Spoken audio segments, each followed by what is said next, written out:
వరంగల్ జిల్లా నర్సంపేట పట్టణంలోని కబేలాను అధికారులు పర్యవేక్షణ లేకుండా గాలికొదిలేశారు.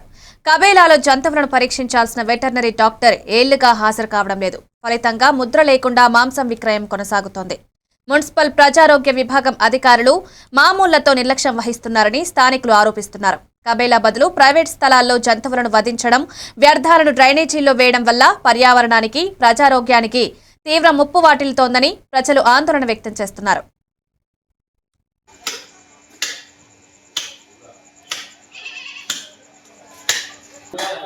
అధికారులు చూస్తానా వీళ్ళు మున్సిపాలిటీ అధికారులు మున్సిపాలిటీ అధికారుల కనసనల్లో మేము నడుస్తున్నాం, కానీ వాళ్ళు వస్తున్నారు, వచ్చి ఎప్పుడో ఒకసారి వచ్చి చూసిపోతున్నారు. అయినా ఇక్కడ అందరు రారు. ఇక్కడ కమేలకు దాదాపు అందరు ఇళ్ళనే కట్ చేసుకుంటారు. ఒక 3-4 షాపుల వాళ్ళు మాత్రమే ఇక్కడికి వస్తారు.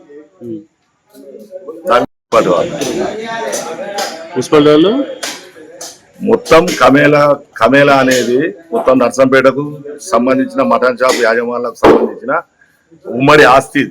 ఇది అందరూ వచ్చి ఇక్కడనే కట్ చేసుకోవాలి వాస్తవంగా, కానీ అందరు ఇక్కడికి రావట్లేదు. మాకు 3-4 కుటుంబాల వరకే ఇక్కడ వచ్చి కట్ చేసుకుంటాము. ప్రతి వారు ఎవరు ఇక్కడికి రారు. దాని మీద మాత్రం ఎవరి యాక్షన్ తీసుకోవట్లేదు. గొర్రెల మీద స్టాంప్ వేస్తాను వచ్చి పరసు